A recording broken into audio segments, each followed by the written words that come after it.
খুব সম্ভবত, না? জি মিস, শিখছিলাম মিস। রকমের ডিফারেনশিয়াল ইকুয়েশন দেখবো আজকে। আরো একটা নতুন টাইপের ডিফারেনশিয়াল ইকুয়েশন, যাকে আমরা বলছি লিনিয়ার ইকুয়েশন। যে কখন একটা ডিফারেনশিয়াল ইকুয়েশনকে লিনিয়ার ইকুয়েশন বলবো, যেখানে ডেফিনেশনে বলা আছে যে first order ordinary differential equation is linear in the dependent variable y and the independent variable x if it can be written in the form, যদি এই ফর্মে লেখা যায় তখন আমরা তাকে লিনিয়ার ইকুয়েশন বলবো। ফর্মটা হচ্ছে এরকম যে dy dx plus px into y, মানে হচ্ছে যে কোনো একটা x এর ফাংশন ইন্টু y ইকুয়াল আমাদের ডান পাশেও একটা x এর ফাংশন q অফ x, তার মানে বোঝাচ্ছে যে কোনো একটা x এর ফাংশন যদি এই ফর্মে লিখতে পারি আমরা, হয়তো ইকুয়েশনটা এরকম না থেকে জাস্ট dx ইন্টু dy আকারেও থাকতে পারে, যে mxy dx যে কোনো একটা ফাংশন, আবার যে কোনো একটা ফাংশন dy ইকুয়াল 0, কিন্তু তাকে যদি আমরা এই ফর্মে লিখতে পারি তখন আমরা তাকে বলবো লিনিয়ার ইকুয়েশন। তো একটা এক্সাম্পল এখানে আছে যে কিভাবে বুঝবো যে একটা ইকুয়েশন লিনিয়ার ইকুয়েশন হবে। এখানে যেমন একটা এক্সাম্পল আছে x into dy dx plus x plus 1 into y equal x cube. যেহেতু আমাদের ফর্মটাতে কিন্তু dy dx এর সাথে কোনো এখানে কোফিসিয়েন্ট নেই, তাই না? dy dx একটা আলাদাই নিজে একটা টার্ম, এর সাথে কোনো কিছু গুণ আকারে থাকবে না, কোনো কিছু ভাগ আকারেও থাকবে না, dy dx টা থাকবে একদম সেপারেট। এজন্য যেহেতু dy dx এর সাথে x গুণ আকারে ছিল তাই আমি x দিয়ে ডিভাইড করে দিলাম, এজন্য এখানে বলছি ডিভাইড বাই x। তো যখন x দিয়ে ডিভাইড করলাম dy dx plus x plus 1 divide x, এটাকেও x দিয়ে ডিভাইড করলাম, এটাকেও x দিয়ে ডিভাইড করলাম, তাহলে x প্লাস 1 বাই x হলো, এখানে x কিউব বাই x হলো। তাহলে আমি যদি ডিভাইড করে দিই x বাই x, ডিভাইড করব কেন? কারণ আমাদের এই যে লিনিয়ার ফর্মে কি আছে dy dx এর সাথে কিন্তু কোনো কিছু কোফিসিয়েন্ট নেই, কোনো কিছু গুণ আকারে নেই, কোনো কিছু ভাগ আকারেও নেই, dy dx টা একটা সেপারেট টার্ম হতে হবে, টোটালি dy dx টা একটা আলাদা টার্ম হবে। এই জন্য যেহেতু x দিয়ে গুণ আকারে ছিল তাই x দিয়ে ডিভাইড করে দিলাম দুপাশেই। তো x দিয়ে ডিভাইড করার পর এখানে কি হলো, এই টার্মটা হয়ে গেল x প্লাস 1 বাই x, যাকে ভেঙে লিখলে লেখা যায় 1 প্লাস 1 বাই x, আর এখানে x কিউব বাই x কে লেখা যায় x স্কয়ার। এখন যদি আমি এটার সাথে কম্পেয়ার করি যেটা লিনিয়ার ইকুয়েশন হয় কিনা, এখানে ছিল কি dy dx, তাহলে এই টার্মটার সাথে এই টার্মটা মিলে গেছে dy dx plus px into y, মানে হচ্ছে y এর সাথে একটা x এর ফাংশন গুণ আকারে থাকবে। তো এখানেও তাই আছে, তাই না? একটা x এর function into y equal x cube by x, এটাকেও বলা যায় x স্কয়ার। তাহলে এটা একটা x এর ফাংশন যাকে বলা যায় qx। তাহলে আমরা যদি প্রত্যেকটাকে কম্পেয়ার করি তাহলে আমরা বলতে পারি যে এটা একটা লিনিয়ার ইকুয়েশন, যেখানে আমাদের px সমান হচ্ছে 1 প্লাস 1 বাই x আর qx সমান হচ্ছে x স্কয়ার। তাহলে যদি আমরা এই ফর্মে লিখতে পারি তাহলে লিনিয়ার ইকুয়েশন হবে, যদি লিখতে না পারি তাহলে লিনিয়ার ইকুয়েশন হবে না। তাহলে প্রথমে আমাকে দেখতে হবে যে এটা লিনিয়ার ইকুয়েশন হয় কিনা, এরকম ফর্মে আছে কিনা। যদি লিনিয়ার ইকুয়েশন হয় তারপর আমরা প্রতিবারই আমরা যেমন করি যে হোমোজিনিয়াস হলে একরকম ট্রান্সফরমেশন ইউজ করতাম, মানে ওই মেথড অনুযায়ী যাব। তার আগে দেখতে হবে এটা ওই টাইপের ইকুয়েশন হয় কিনা, যেমন এটা যদি লিনিয়ার ইকুয়েশন হয় তারপর আমরা ওই মেথডটা দিয়ে সলভ করব ডিফারেনশিয়াল ইকুয়েশনটা। যদি লিনিয়ার হয় তখন আমরা এই থিওরেমটা ইউজ করব।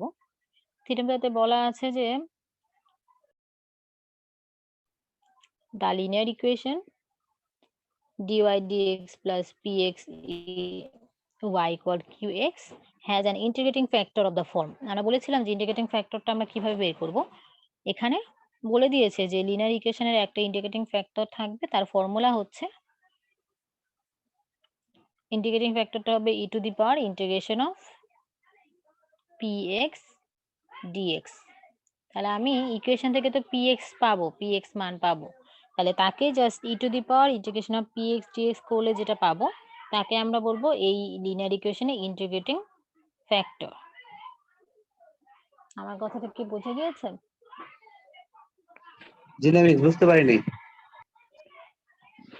আমরা বলেছি কারণ আমরা যদি এখানে আমরা ওই ফর্মে লিখতাম ইকুয়েশনটাকে, যদি dx ইন্টু dy ফর্মে লিখি, এই লিনিয়ার ইকুয়েশনটা আসলে এক্সাক্ট ডিফারেনশিয়াল ইকুয়েশন না, কিন্তু এটার একটা ইন্টিগ্রেটিং ফ্যাক্টর আছে, যেটা দিয়ে গুণ করলে এটা এক্সাক্ট ডিফারেনশিয়াল ইকুয়েশন হবে। কিন্তু আমরা জানি না যে ইন্টিগ্রেটিং ফ্যাক্টরটা কি হবে। আমরা যেমন বলেছিলাম যে এর আগে একটা ইন্টিগ্রেটিং ফ্যাক্টর দিয়ে গুণ করেছিলাম, যেটা দেওয়া ছিল, কিন্তু কিভাবে আমরা ফাইন্ড করতে পারবো। তো এই লিনিয়ার ডিফারেনশিয়াল ইকুয়েশনে একটা ইন্টিগ্রেটিং ফ্যাক্টর থাকবে, যেটা এই ফর্মে থাকবে, ই টু দি পাওয়ার, এখান থেকে তো px পাবো, px টা হবে y এর যে কোফিশিয়েন্ট থাকবে সেটা হবে p অফ x dx। তাহলে এটা হবে একটা ইন্টিগ্রেটিং ফ্যাক্টর, এটা দিয়ে আমরা তখন যে ডিফারেনশিয়াল ইকুয়েশনটা দেওয়া আছে তার দুই পাশে গুণ করব। কারণ ডিফারেনশিয়াল ইকুয়েশনটা যদি এক্সাক্ট না হয়, আমরা ইন্টিগ্রেটিং ফ্যাক্টরের ডেফিনেশনে দেখেছিলাম যেটা দিয়ে গুণ করলে সেটা এক্সাক্ট ডিফারেনশিয়াল ইকুয়েশন হয়ে যাবে। এখন কি বোঝা গিয়েছে? আমরা জি একটা মিস। প্রবলেম দেখি। ম্যাম, ওই ফার্স্টে যে ইকুয়েশন লিখছেন ওটা ইকুয়াল নট নাকি প্লাস? না, এটা প্লাস, এটা প্লাস। আচ্ছা।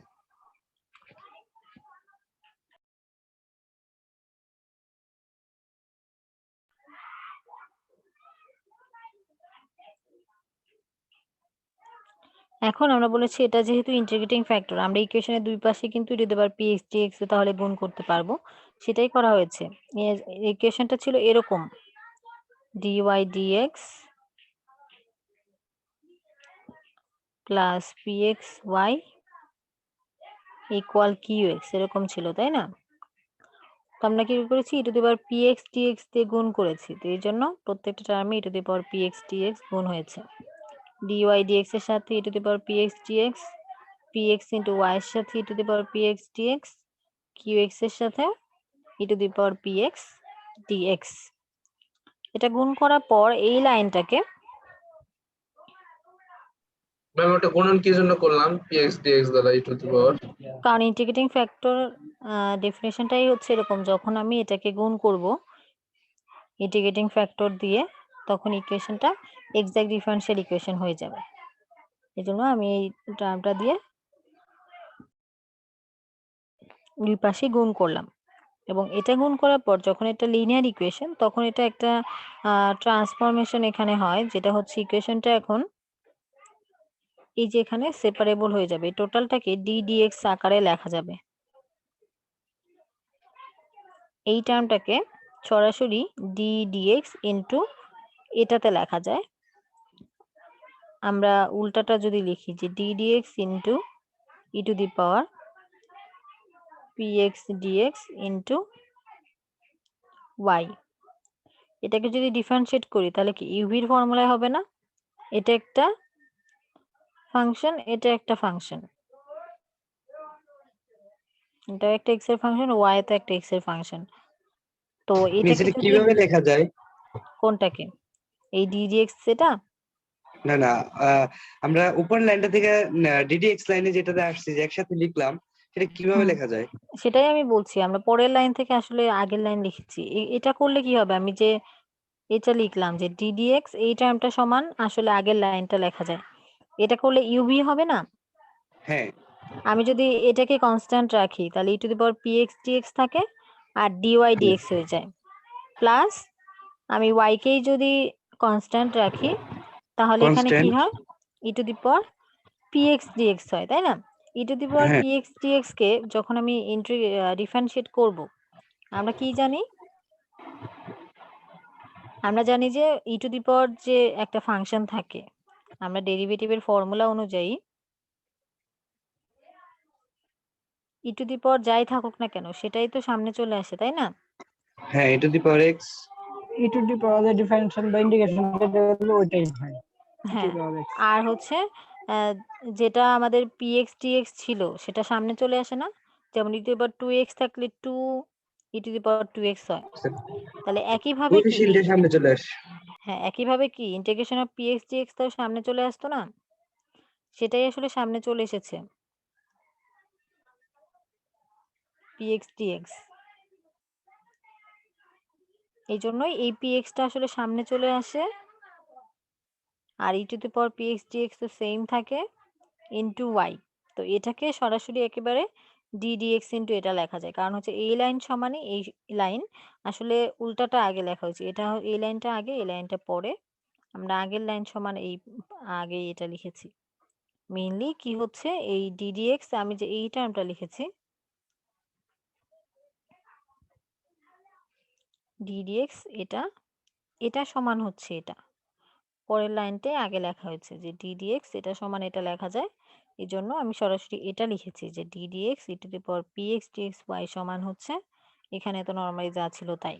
এটা করার কারণ হচ্ছে এখন সরাসরি জাস্ট dx টা যদি ডান পাশে চলে যায় তাহলে ইন্টিগ্রেশন করেই আমরা সলিউশন পাচ্ছি, কারণ এখানে জাস্ট d dx ছিল, এটা ডান পাশে চলে গেলে জাস্ট সামনে আর একটা কি ইন্টিগ্রেশন সাইন চলে আসবে আর dx চলে আসবে, এখানে যে টার্ম ছিল সেটা তো থাকবেই। এখন আমি জাস্ট ইন্টিগ্রেশন করলেই সলিউশন পাবো, কারণ এই যে y সমান এটা ডান পাশে চলে যাবে, এটাও একটা x এর ফাংশন, আমাদের এখানে কোনো y টার্ম নেই। তো এটা হচ্ছে মেইনলি থিওরাম, ম্যাথ যখন করতে যাব আর একটু ক্লিয়ার হবে। জাস্ট হচ্ছে মেইনলি যেটা জানা ইম্পর্টেন্ট সেটা হচ্ছে এই যে ইন্টিগ্রেটিং ফ্যাক্টরটা হবে এই টার্ম যে e to the power px dx, এরপর এটাকে গুণ করতে হবে। গুণ করলে এই যে লাইনটা, এটা যখন একটা প্রবলেম সলভ করব তখন দেখবো যে একটা ফাংশনকে কিভাবে লেখা যায়। এইটুকু বুঝতে পারলেই হবে। এতটুকু কি বোঝা গিয়েছে?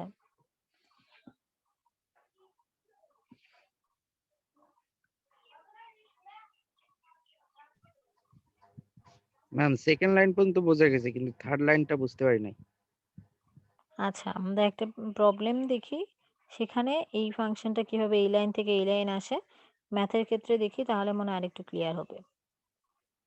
এভাবে এটা যেহেতু থিওরাম এই জন্য হয়তো বোঝা যাচ্ছে না। যেমন এই যে একটা ডিফারেনশিয়াল ইকুয়েশন দেওয়া আছে, এটাকে যদি কম্পেয়ার করা হয় এটা কি লিনিয়ার ইকুয়েশন কিনা সেটা আগে ফাইন্ড করতে হবে।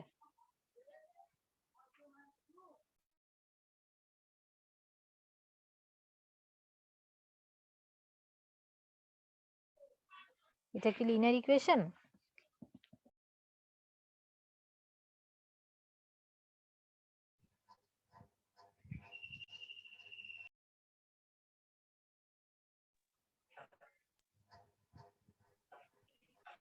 ইকুয়েশনটা কি লিনিয়ার ইকুয়েশন কিনা?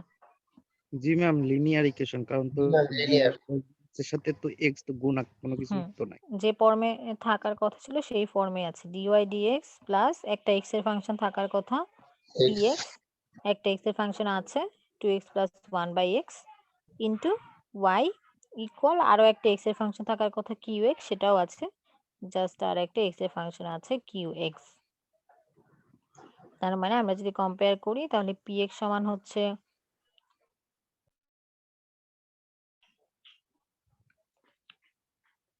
2x প্লাস 1/x, এটা হচ্ছে px, আর qx সমান হচ্ছে e to the power minus 2x। এখন আমাদের একটা ইন্টিগ্রেটিং ফ্যাক্টর হবে, যেটা ফর্মুলা কি ছিল?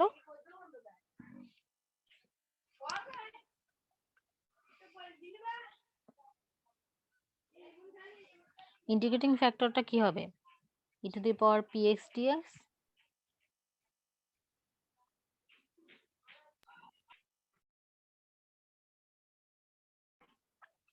সবাই কি শুনছেন নাকি? ম্যাম জি মিস শুনতে হ্যাঁ পাচ্ছি। ম্যাম, শুনছি শুনছি। Integration x dx. হ্যাঁ, তাহলে ইন্টিগ্রেশন হচ্ছে e to the power px dx। px টা তো আমরা এখানে ডিফারেনশিয়াল ইকুয়েশন যেটা দেওয়া ছিল সেখান থেকেই পেলাম, px 2x হচ্ছে plus 2x 1 plus dx। 1/x। তাহলে যেহেতু e to the power px dx 2x plus 1/x dx, এটাকে এভাবে লেখা যায় 2 প্লাস 1/x, তাই না? এটা থেকে জি এটা কিভাবে লেখা যায় সেটা তো আমরা বুঝতেই পারি, 2 প্লাস 1/x। এখন 2 কে ইন্টিগ্রেশন করলে কি পাবো? 2 কনস্ট্যান্ট থাকবে, ইন্টু dx করলে পাবো x, প্লাস 1/x কে ইন্টিগ্রেশন করলে আমরা পাই হচ্ছে ln x, তাই না? এটা হ্যাঁ, জেনারেল ইন্টিগ্রেশন। এখন e to the power 2x আর e to the power ln x এটাকে আলাদা করে লেখা যায় এক্সপোনেনশিয়ালের ফর্মুলা অনুযায়ী, তাই না? যদি e to the power a plus b থাকে এভাবে লেখা যায়, e to the power a into e to the power b লেখা যায়। জি ম্যাম। হ্যাঁ লেখা যায়। তাহলে e to the power a into e to the power b যেহেতু লেখা যায়, তাহলে আমি লিখলাম ই to the power 2x into আলাদা করে e to the power ln x।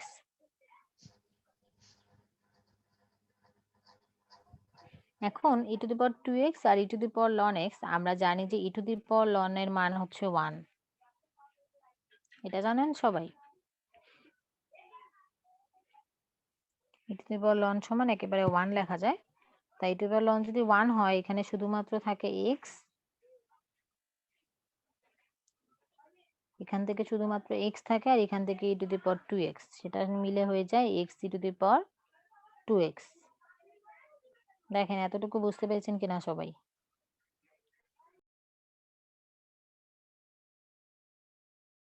হ্যাঁ মিস। জি মিস, বুঝতে পারছি।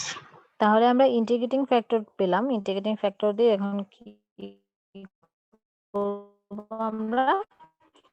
এই যে ডিফারেন্সিয়াল ইকুয়েশনটা ছিল তাকে গুণ করব। ম্যাম নেট প্রবলেম তো x e to the power 2x dy dx। Ma'am আপনার পিছনের কথা কিছু বুঝতে পারি নাই। শোনা যাচ্ছে না?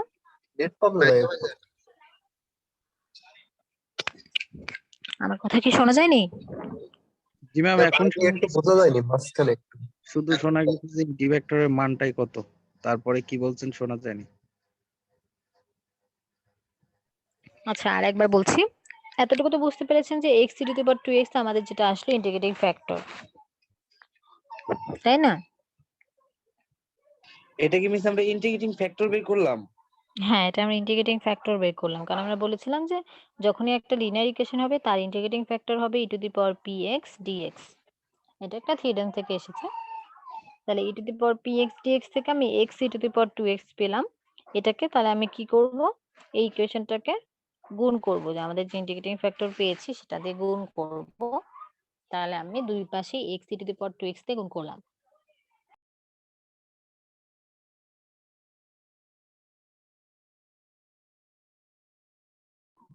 জি মিস। এই এখানে কিন্তু একটু ভুল আছে, ই টু দি পাওয়ার 2x হবে কিন্তু এটা। ঠিক আছে? কারণ আমাদের কি করার কথা ছিল, x e to the power 2x দিয়ে গুণ করার কথা। এখানে ই টু দি পাওয়ার 2x দিয়ে গুণ করতে হবে। তাহলে x e to the power 2x dy dx plus এখানেও x e to the power E to the power 2x। x e to the power 2x। একইভাবে এখানেও একটু ভুল হয়েছে। এখানে x e to the power 2x হওয়ার কথা ছিল। যেহেতু দুই পাশে আমরা x e to the power 2x দিয়ে গুণ করছি,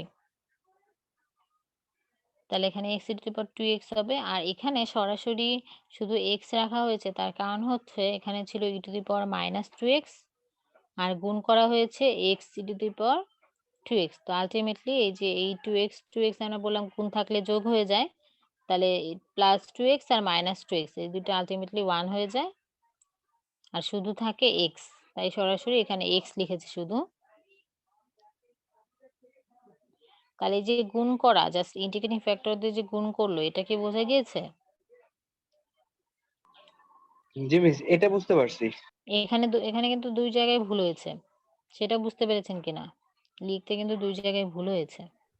প্রথমে 2x লেখেন নাই, তারপরে x লেখেন নাই। হ্যাঁ, x এখানে লিখতে হবে, 2x এবং x e to the power 2x হবে। আর কেউ চাইলে এখানে আরো একটা লাইন বেশি লিখতে পারবেন, x e to the power 2x into E to the power -2x, যেটা এই দুইটা কাটাকাটি গিয়ে শুধু x থাকার কথা।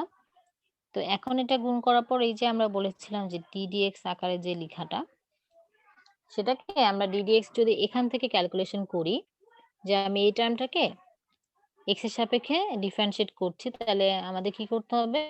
ইউভি ফর্মুলায় করতে হবে, তাই না?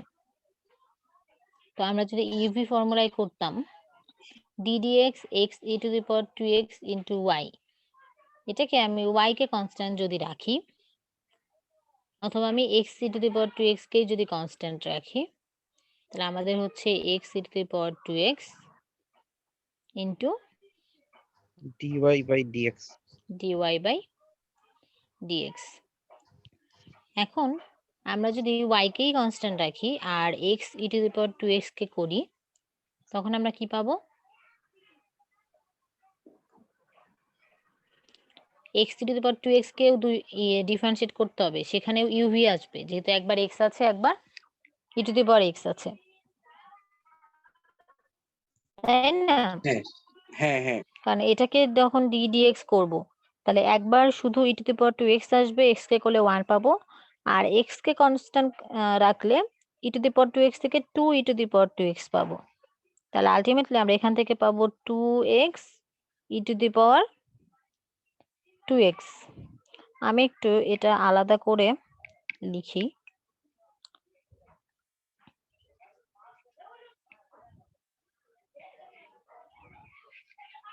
এখানে ফর্মুলাটা কি? ddx x e⁻²x into y, তাই না? এটাকে যদি ডিফারেন্সিয়েট করি, y কে কনস্ট্যান্ট রাখলাম, অথবা x e⁻²x কে আগে কনস্ট্যান্ট রাখলাম, তাহলে y কে করলে পাবো dy dx। আর এখান থেকে y কে কনস্ট্যান্ট রাখলে আবার হচ্ছে x e⁻²x কে ডিফারেন্সিয়েট করতে হবে। তার মানে হচ্ছে প্রথমের টার্মটুকু তো সেম থাকবে, প্লাস এই যে y এর সাথে যে টার্মটা, এটা দুইবার হবে, যেহেতু আমরা এখানেও পাবো ইউভি ফর্মুলা।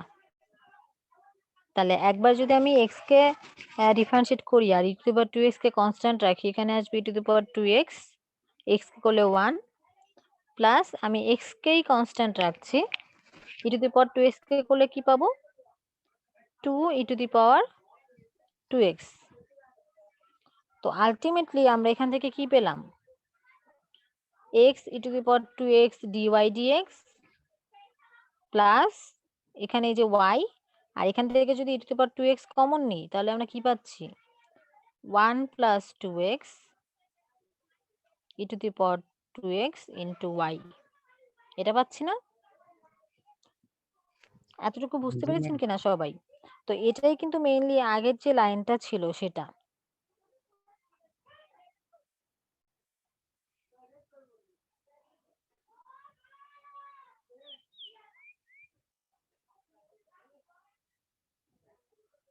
দিলাম হচ্ছে 2x + 1 e⁻²x into y। এখানেও কিন্তু তাই পেয়েছি, কারণ এখানে যে x গুণ আকারে ছিল, এই x আর এই x কাটাকাটি যেত, আর 2x + 1 e⁻²x y থাকার কথা। এজন্যই আমরা সরাসরি এই লাইন লেখার পর একেবারে সরাসরি লিখতে পারবো আমাদের যে ইন্টিগ্রেটিং ফ্যাক্টর ছিল x e⁻²x into y। আমি সরাসরি ddx into এই টার্মটা লিখতে পারবো। এটা হচ্ছে শর্টকাট মেথড, যে আমাকে এত ক্যালকুলেশন করতে হবে না যে কি লিখতে হবে, কোনটাকে করলে আমি আগের লাইনটা পাবো, এটা ক্যালকুলেশন করতে হবে না, সরাসরি ইন্টিগ্রেটিং ফ্যাক্টর ইনটু y লিখলেই পেয়ে যাব। আমার কথা কি ক্লিয়ার? Clear sir.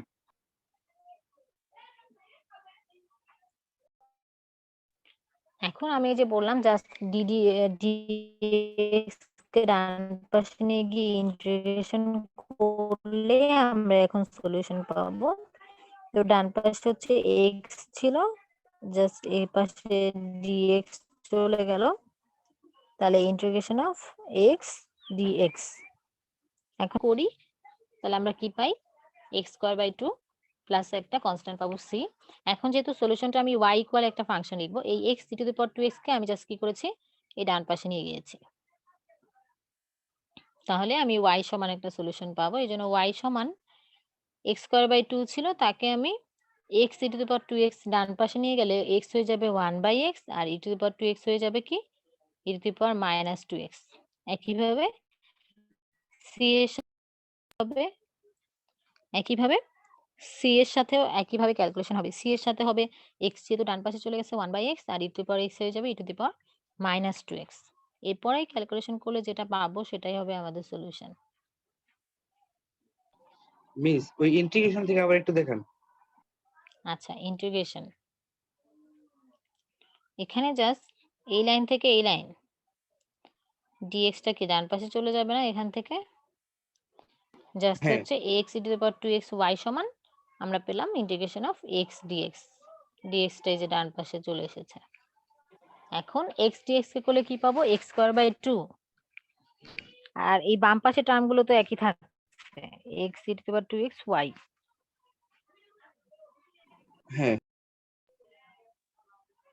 জাস্ট এখানে x dx হয়ে যাবে x square by 2 plus c।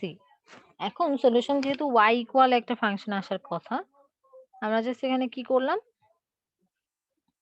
এই যে x e to the power 2x আসছে, এটাকে ডান পাশে নিয়ে যাব আমরা, তাই না?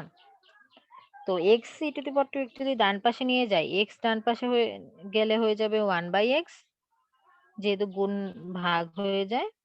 আর e to the power 2x হয়ে যাবে ই to the power minus -2x 2x। তো সেটাই হয়েছে। যেহেতু আমরা ডান পাশে নিয়ে গিয়েছি, এখানে x স্কয়ার বাই 2 আছে। আর x e to the power 2x যেহেতু ডান পাশে চলে গিয়েছে 1/x E to the power minus 2x হয়েছে।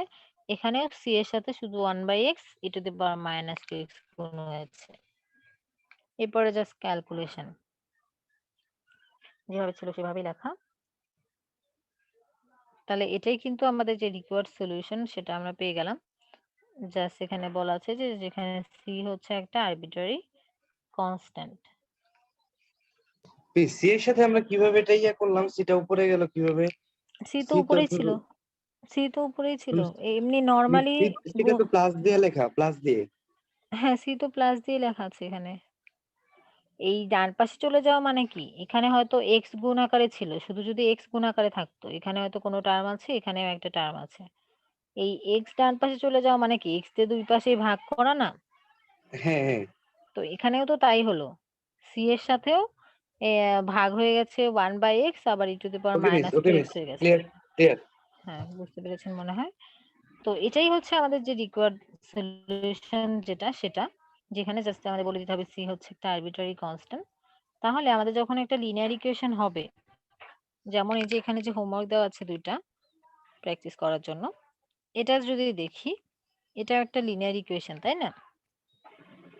হ্যাঁ আবার সেকেন্ডটাও যদি দেখি t থাকুক, t এখানে আমাদের ইন্ডিপেন্ডেন্ট ভেরিয়েবল আর ডিপেন্ডেন্ট হচ্ছে x। এটা তো আমরা বুঝতে পারি নাকি? আমি বলেছিলাম যে y যে সবসময় ডিপেন্ডেন্ট ভেরিয়েবল হবে এমন না, x ও ডিপেন্ডেন্ট ভেরিয়েবল হতে পারে। তাহলে এখানে মিস, ডিপেন্ডেন্ট ভেরিয়েবল যেটার হচ্ছে সাপেক্ষে x, করব সেটা হলো ইন্ডিপেন্ডেন্ট, ইন্ডিপেন্ডেন্ট। আর যেটাকে ডিফারেন্সিয়েট করছি সেটাই হচ্ছে সেটা ডিপেন্ডেন্ট। ডিপেন্ডেন্ট। তাহলে এখানে ডিপেন্ডেন্ট হচ্ছে x আর ইন্ডিপেন্ডেন্টটা হচ্ছে t। তো যেটাই থাকুক না কেন, এরকম ভাবে যদি কম্পেয়ার করি, তাহলে আমরা দেখবো যে এটাও একটা লিনিয়ার ইকুয়েশন। তাহলে যেহেতু y এর বেলায় dy dx প্লাস ডিপেন্ডেন্ট ভেরিয়েবলের একটা ফাংশন ইনটু ইন্ডিপেন্ডেন্ট ভেরিয়েবল, সেভাবে কম্পেয়ার করতে হবে, তাই না? t এর বেলায় কি হবে? dx by dt। তাহলে এখানে t এর ফাংশন থাকতে হবে, তাই না? কারণ এখানে ইন্ডিপেন্ডেন্ট ভেরিয়েবলের ফাংশন থাকবে ইনটু ডিপেন্ডেন্ট ভেরিয়েবল ইকুয়াল এটাও একটা ইন্ডিপেন্ডেন্ট ভেরিয়েবলের ফাংশনে। যেহেতু x এর ফাংশন ছিল, এখানের জন্য t এর ফাংশন থাকা লাগবে, যেহেতু এখানে t ইন্ডিপেন্ডেন্ট ভেরিয়েবল। এটা কি বুঝতে পেরেছেন সবাই? হ্যাঁ কারণ এভাবে কম্পেয়ার করতে হবে। এখানে কিন্তু x এর ফাংশন হবে না, কারণ এখানে ইন্ডিপেন্ডেন্ট ভেরিয়েবলের ফাংশন হতে হবে। এখানে ইন্ডিপেন্ডেন্ট আমরা ওই ভেরিয়েবল ওই সূত্রটার মতো হচ্ছে t। x এর জায়গায় টি টি ইনপুট করব, তাহলে তো হবে নাকি? হ্যাঁ, x এর জায়গায় জাস্ট t। হুম, তখন t এর ফাংশন হবে এখানে মানে ইন্ডিপেন্ডেন্ট ভেরিয়েবলের ফাংশন যেটা সেটা হবে। আবার কি অফ t হবে t এর ফাংশন, এই যে 1/t², এটা একটা t এর ফাংশন। এভাবে কিন্তু কম্পেয়ার করতে হবে। বুঝতে হবে যে কোন ফাংশন থাকবে, ইন্ডিপেন্ডেন্ট ভেরিয়েবলের ফাংশন নাকি ডিপেন্ডেন্ট ভেরিয়েবলের ফাংশন। মিস, এখানে এই এই যে আমরা সলিউশনটা করলাম, এটার জন্য কোশ্চেনটা কিরকম হতে পারে? যে মানে আপনি যে কোশ্চেনটা কিরকম হবে এটা সলিউশন করার জন্য? জাস্ট এই যে আমি এখানে যেভাবে বলেছি যে solve the given differential equation, এরকমই হবে। জাস্ট সলভ করতে বলবে, solve the given differential equation. কিছু বলা থাকবে না যে এটা কি লিনিয়ার ইকুয়েশন নাকি হোমোজিনিয়াস ইকুয়েশন, এরকম কিছু বলা থাকবে না। জাস্ট এটাকে প্রথমে ফাইন্ড করে নিতে হবে যে এটা কোন টাইপের ইকুয়েশন হচ্ছে, তারপর এটাকে সলভ করতে হবে। মিস তার জন্য আমাদের ওইটা মনে রাখতে হবে যে বিভিন্ন ইকুয়েশনের যে ফর্ম গুলো আপনি হ্যাঁ, দিচ্ছেন ফর্ম ওটা গুলো, মনে হ্যাঁ রাখতে হবে। এটা মাথায় রাখতে হবে। এটা দেখে তারপর প্রথমে এটা ডিসাইড করে নিতে হবে যেটা কোন টাইপের ডিফারেনশিয়াল ইকুয়েশন হয়, কারণ ডিফারেনশিয়াল ইকুয়েশন কোন টাইপের হলে সলভ করা কিন্তু খুব কঠিন না। সলভের যে হ্যাঁ প্রসেসটা, জাস্ট কি করতে হলো, কিন্তু ইন্টিগ্রেটিং ফ্যাক্টরটা ফাইন্ড করলাম, জাস্ট মাল্টিপ্লাই করার পরে এই ফর্মটা চলে আসলো, এরপর ডান পাশে চলে গেল, ইন্টিগ্রেশন করলাম, তারপরেই সলিউশন পেলাম। ইন্টিগ্রেশন প্রসেসটা কিন্তু খুব বড় না। মিস কোন একটা ইকুয়েশন দিলেন আপনি যে আহ, সেটা এক্সাক্ট ইকুয়েশন, হ্যাঁ, তো সেই ক্ষেত্রে তো আমাদের ইন্টিগ্রেটিং ফ্যাক্টর বের করার কোনো প্রয়োজন নাই। হ্যাঁ, প্রয়োজন নাই, তখন কিন্তু এক্সাক্টের মেথডেই যেতে হবে। আবার হয়তো একটা ইকুয়েশন হোমোজিনিয়াস ইকুয়েশন, তখন কিন্তু আর ইন্টিগ্রেটিং ফ্যাক্টর ফাইন্ড করলে আর সলিউশন আসবে না। হ্যাঁ এটাকে অবশ্যই প্রথমে লিনিয়ার ইকুয়েশনই হতে হবে, তারপরে এই মেথড অনুযায়ী হবে। তাহলে কোনটা কোন টাইপের ইকুয়েশন সেটা আগে বের করে নিতে হবে, তারপর সলভ করতে হবে। তাহলে এই দুইটা যেহেতু লিনিয়ার ইকুয়েশন, এই দুইটা কি তাহলে সলভ করা যাবে না? চেষ্টা করতে হবে, চেষ্টা করবো মিস, চেষ্টা করলেই ইনশাল্লাহ পারা যাবে, তাই না? ইনশাল্লাহ। তো আচ্ছা, আবির মাহমুদ